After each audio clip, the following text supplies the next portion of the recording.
دوستو، حضرت اقبال رحمۃ اللہ علیہ کی کا کلام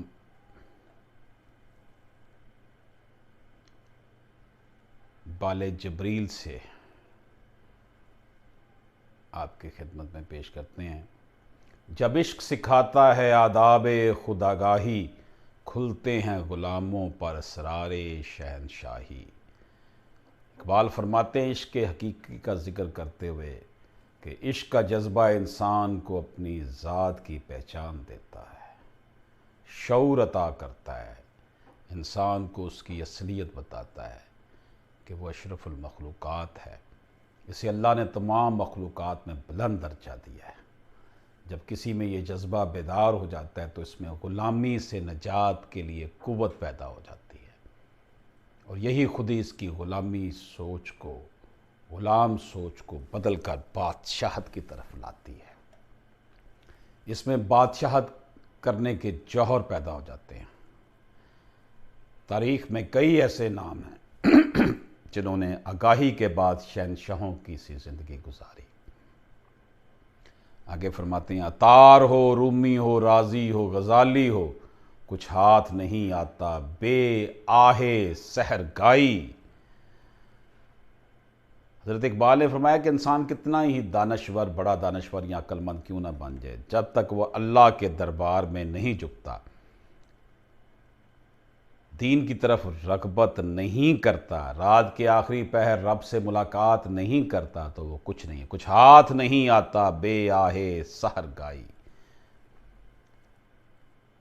اقبال نے فرمایا ہے کہ مشہور صوفی شعراء فرید الدین عطار، جلال الدین رومی، فخر الدین رازی، امام غزالی کا ذکر کیا، کہتے ہیں کہ ان کا تصوف، شاعری، مفسری، فلسفہ کچھ بھی نہیں جب تک ان کے دل میں کرب اللہ کا نہ ہو۔ سحر گائی انسان کو اللہ کا کرب بتا، یعنی کہ بے شک آپ وہ بن جائیں، لیکن جب تک وہ اس طرح کے مقام پہ ہوں، لیکن جب تک اللہ کے آگے نہیں جھکیں گے کچھ نہیں ہوگا۔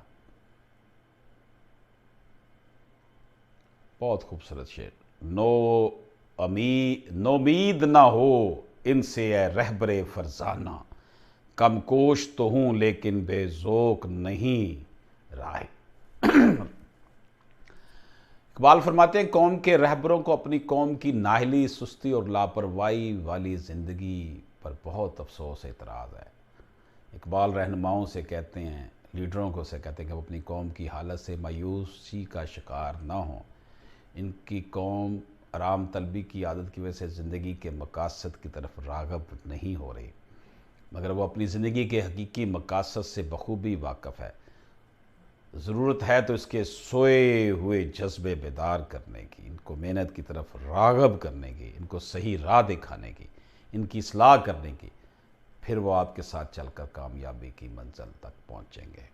چوتھا شعر ہے جی، اے طائر لاہوتی، اس رزق سے موت اچھی جس رزق سے آتی ہو پرواز میں کوتاہی۔ علامہ اقبال اپنی قوم کو طاہر لاہوتی کہہ کر مخاطب کرتے ہیں۔ علامہ اقبال اپنی قوم سے کہتے ہیں کہ اس وقت ہمارا مسئلہ رزق اور روٹی کا ہی ہے، اور یہ آج کے حالات پہ بھی صادق ہے۔ حصول رزق آسان کام نہیں ہے، اس کے لیے انسان اپنی زندگی کا آرام و سکون سب برباد کرتا ہے، اور حصول رزق کے لیے صبح سے شام تک کام کرتا ہے۔ لیکن تلاش رزق میں اس بات کا خیال رکھنا بھی ضروری ہے کہ رزق حلال ہو، کیونکہ تلاش رزق انسان کو اچھے برے کی تمیز بھلا دیتی ہے، اور اس کے لیے ہر غلط صحیح کام کا جائز سمجھ کر کرتا ہے۔ اس لیے علامہ اقبال نے قوم کو تنبیہ کی ہے کہ وہ رزق جس کے حصول کے لیے غلط راہ کا انتخاب کیا جائے، یا جس سے انسان اپنے رب سے دور ہو جائے، سیدھی راہ سے ہٹ جائے، ایسے رزق کا نہ ہونا ہی بہتر ہے۔ پانچواں شعر ہے جی، تاراؤ سکندر سے وہ مرد فقیر اولا ہو جس کی فقیری میں بوئے اسد ذیلی۔ اقبال کہتے ہیں یہ دو بادشاہ جنہوں نے اپنے وقت پر بہت بڑی سلطنت پر حکمرانی کی اور نہایت ہی شان و شوکت والی زندگی بسر کی، جن کی بادشاہت کی مثالیں دی جاتی ہیں، لیکن ان کے مقابلے میں وہ فقیر بہت ہے جس کے پاس بادشاہوں جیسا مال و زر نہیں، روب و دبدبانی میں اگر انہیں اللہ کا قرب حاصل ہے، جس کے اندر حضرت علی کرم اللہ وجہہ جیسی شجاعت، اسد اللہ حضرت علی کا جو ہے وہ لقب ہے، جیسی شجاعت اور درویشی صفات ہو، کیونکہ یہ دنیاوی عیش و عشرت انسان کے کسی کام نہیں، یہ یہی رہ جائیں گی، وہاں صرف انسان کے اعمال ہی جائیں گے۔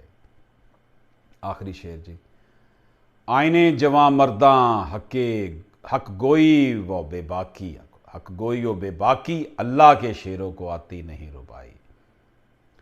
اقبال اپنی قوم کو ہمت اور حوصلے کا پیغام دیتے ہیں، فرماتے ہیں کہ انسان کو زندگی میں کئی طرح کی مشکلات کا سامنا کرنا پڑتا ہے اور ان مشکلات سے نپٹنا پڑتا ہے۔